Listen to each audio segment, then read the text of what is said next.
Fala, Cristiano, bom dia, tudo bem? Como é que você está? A paz de Jesus.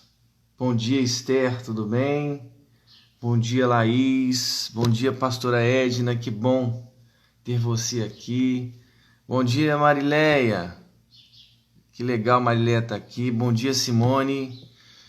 Que Deus nos abençoe nesta manhã. Nós estamos aqui todas as manhãs. O Toninho também tá aqui, ó.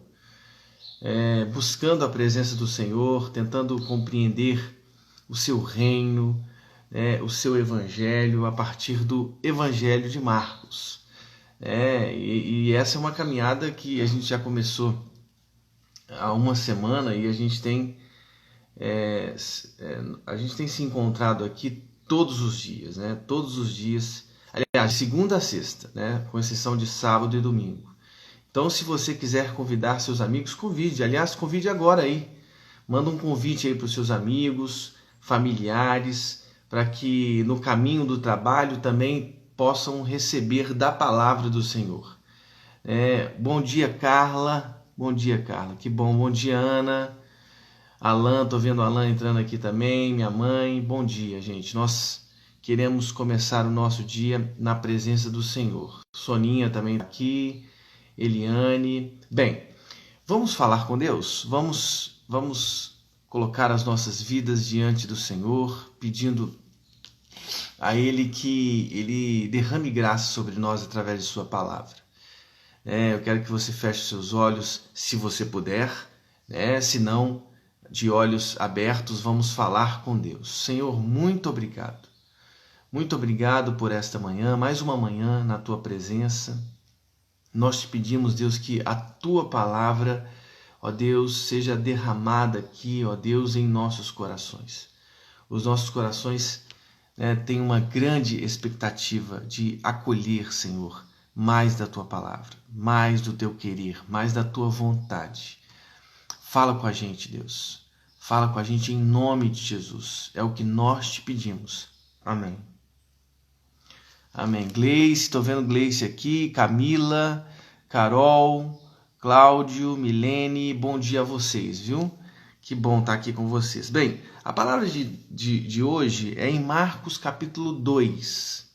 Marcos capítulo 2, nós já atravessamos o primeiro capítulo de Marcos e agora nós queremos ler o capítulo 2, os primeiros 12 versos do capítulo 2 de Marcos. Diz assim a palavra de Deus.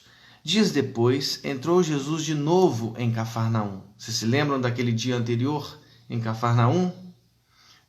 A cura de um leproso, outras curas, a cura da sogra de Pedro, da febre que a deixou.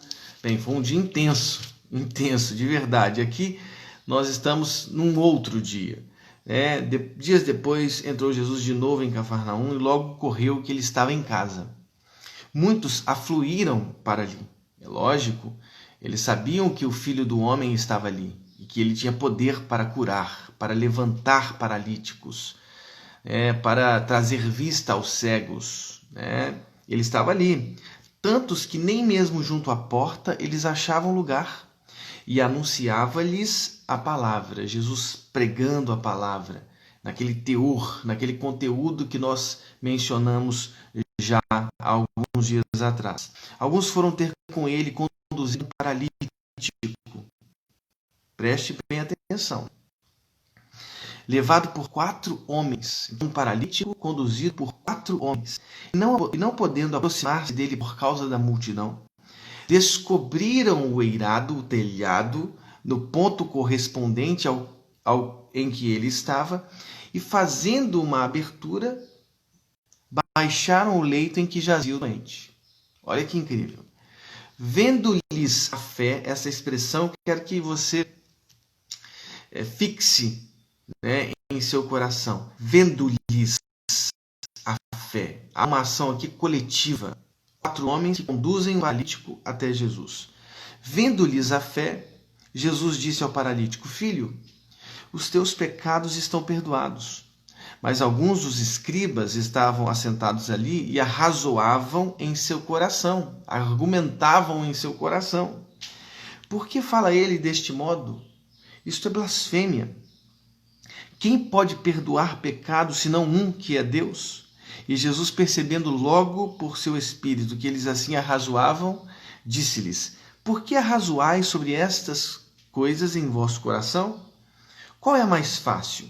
Dizer ao paralítico: Estão perdoados os teus pecados? Ou dizer: Levanta-te, toma o teu leito e anda? Ora, para que saibais que o Filho do Homem tem sobre a terra autoridade para perdoar pecados, disse ao paralítico: Eu te mando, levanta-te, toma o teu leito e vai para a tua casa. Então ele se levantou e no mesmo instante, tomando o leito, retirou-se à vista de todos, a ponto de se admirarem todos e darem glória a Deus, dizendo: Jamais vimos coisas assim. Jamais vimos coisas assim. Agora observe, todos ficaram atônitos diante desse grande feito de Jesus. A história é uma história bem clara. Ele estava em Cafarnaum, numa casa. As pessoas descobriram e afluíram todas para casa. Se encheu a tal ponto que era impossível colocar mais gente dentro dessa casa. E ele estava expondo a Escritura, expondo a palavra de Deus, pregando o Evangelho, pregando a proximidade do reino de Deus, pregando o arrependimento que precede e que acolhe esse reino de Deus. Gente, é tão incrível ver isso, tão incrível. Eu fico imaginando uma cena, ou presenciando uma cena dessa. A pregação de Jesus, as curas, os milagres, e as pessoas afluíam para aquela casa. Bem, até que 4 homens, conduzindo um paralítico até Jesus, percebem que aquela casa estava cheia, muito cheia. E eles estrategicamente pensam: bem, nós não vamos conseguir entrar naquela casa, nós não vamos conseguir colocar esse paralítico diante de Jesus.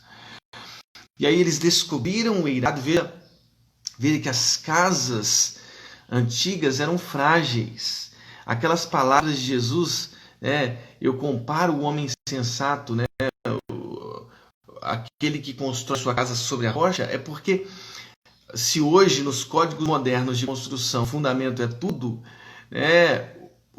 as casas antigas muito mais, porque tudo dependia de remover toda a terra solta para encontrar a rocha e fundamentar a casa, fundamentar a construção. Construções frágeis. Eles descobriram o eirado, descobriram o telhado e colocaram o paralítico diante de Jesus. Agora veja só, essa expressão no verso 5 me impressiona.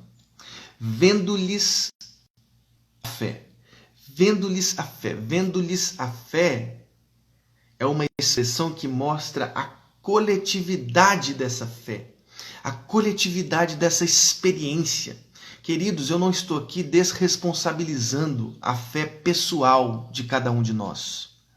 Todos nós temos a responsabilidade de vivermos o Evangelho, de vivermos diante da palavra de Deus, de acolhermos a palavra de Deus. Mas veja, esta expressão desta narrativa mostra um significado mais coletivo para essa fé, vendo-lhes a fé. Eu sei que o ensino cristão enfatizou ao longo do tempo, isso foi importante, a fé pessoal, mas veja, nesta expressão aqui mora um significado muito grande, e por isso, quando eu leio Marcos 2, eu gosto muito de ler à luz de João 5.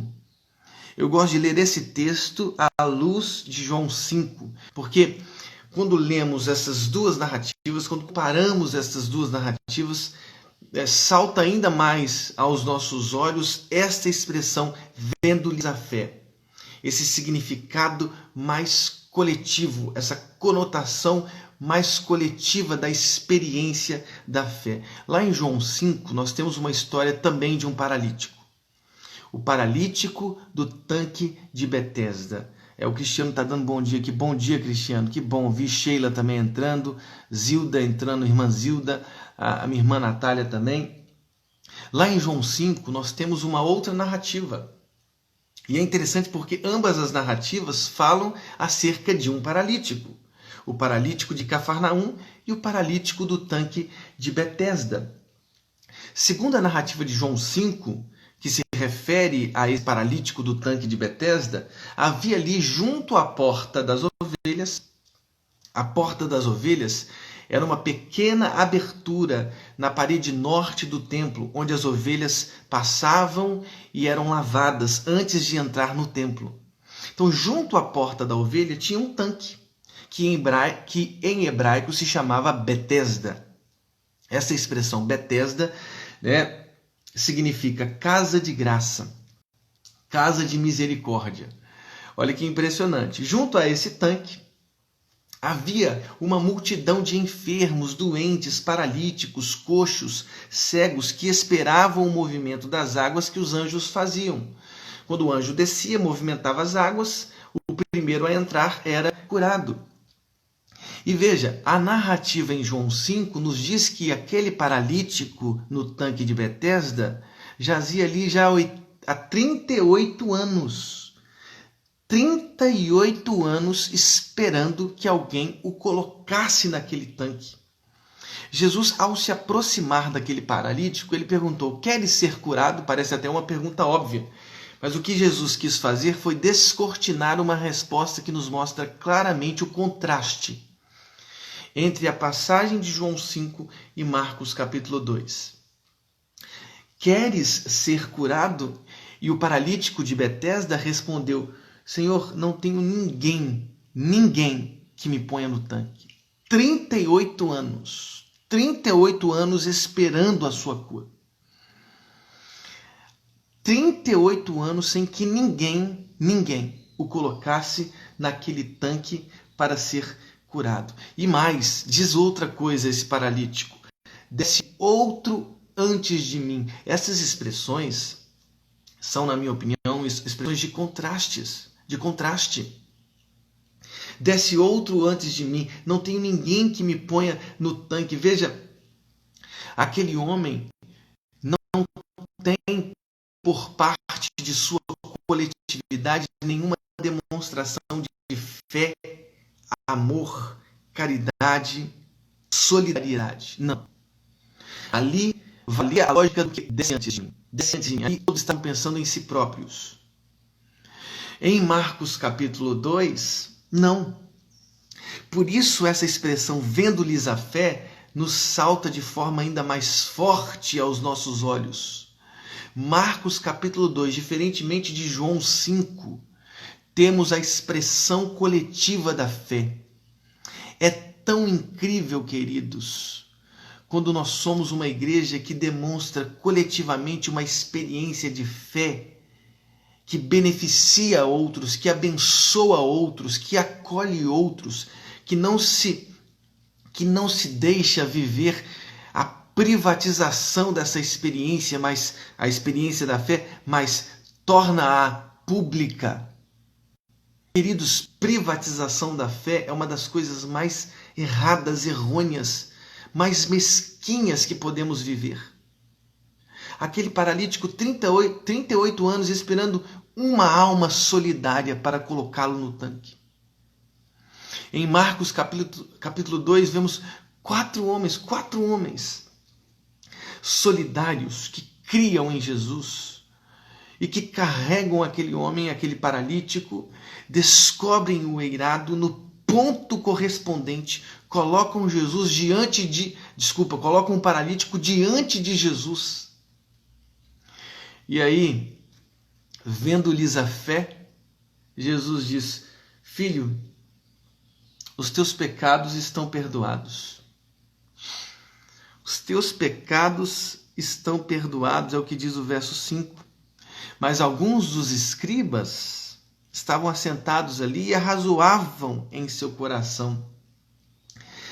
O evangelista Lucas diz que achavam-se ali fariseus, mestres da lei, escribas, Marcos capítulo 2. Filhos, os teus pecados estão perdoados.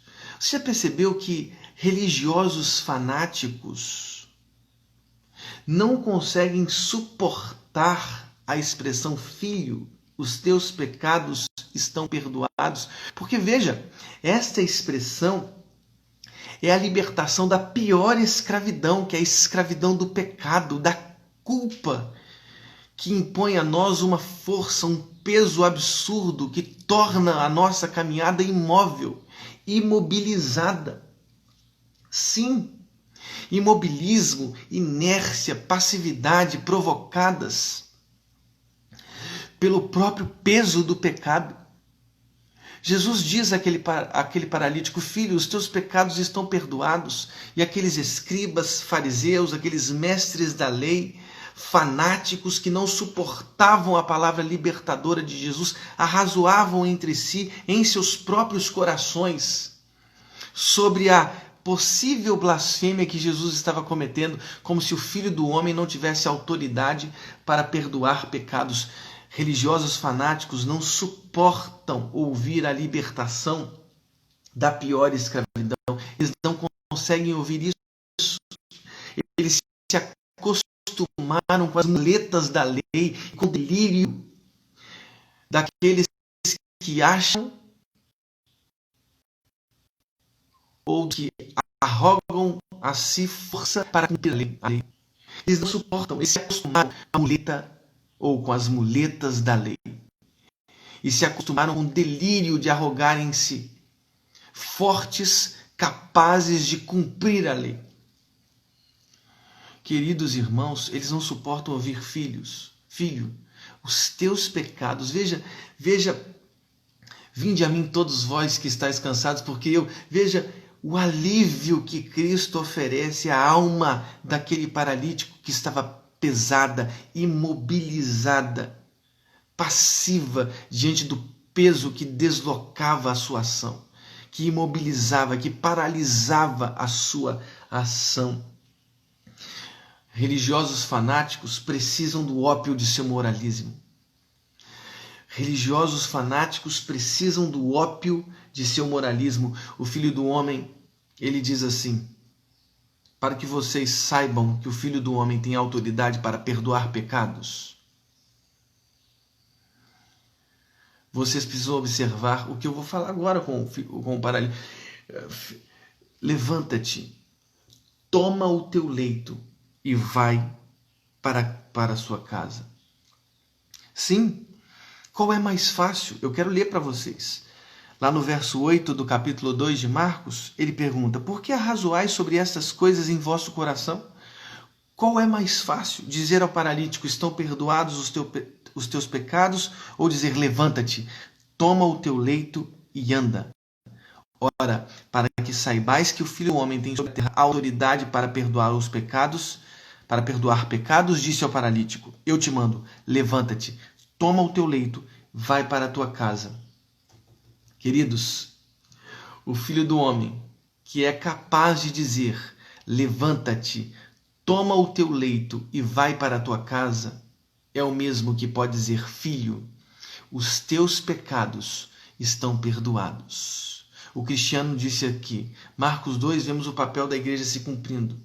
Irmãos intercedendo em favor do paralítico. Em João 5 vemos a igreja morta, egoísta, cada um olhando para si. De fato, Cristiano. Este é o real contraste que existe entre Marcos capítulo 2, João capítulo 5. Em João capítulo 5, pessoas ensimesmadas, engolidas pelo seu próprio ego, que pulavam, saltavam no tanque, sem se preocupar com os paralíticos que jaziam ali há 38 anos. Em Marcos capítulo 2, ao contrário, 4 homens, fortes em sua fé, vão até Jesus carregando um paralítico, descobrem o eirado e colocam-o no ponto correspondente onde Jesus estava. Diante de Cristo, aquele paralítico ouve: filho, os teus pecados estão perdoados. E entram na cena religiosos fanáticos, religiosos que não suportam ouvir: filho, os teus pecados estão perdoados. Por quê?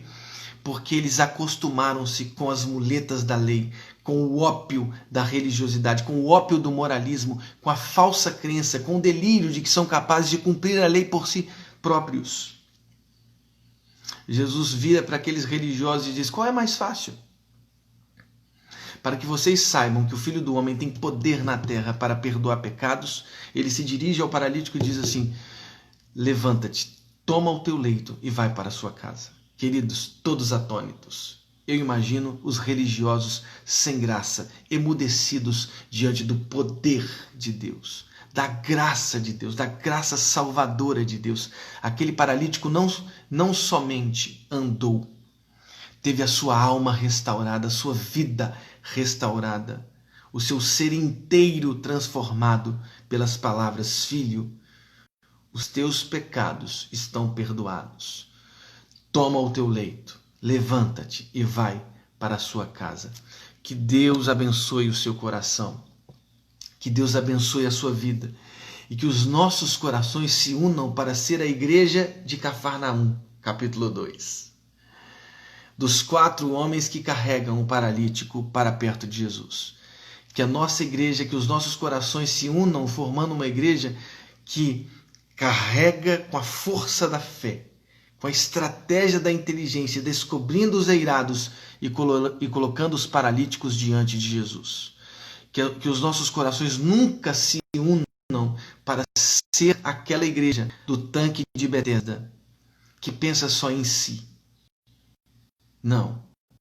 A nossa fé tem a expressão coletiva daqueles que creem, foram transformados por Jesus e não permitem que essa fé se privatize em seu próprio corpo, mas para além do seu corpo, torna essa fé que receberam em fé pública, em fé transformadora, em fé coletiva. Que Deus derrame sobre nós a bênção, a autoridade. Que Deus nos deu hoje um dia incrível. A Rosana, que bom. Deus abençoe, Rosana. Muito bom te ver aqui. A Daniele, né? Que bom. Minha mãe também está aqui, a Carla. Que Deus derrame sobre nós um dia muito especial. Muito especial. Estou vendo aqui a Poliana também, minha prima. Que o nosso dia seja um dia incrível, cheio da presença de Deus.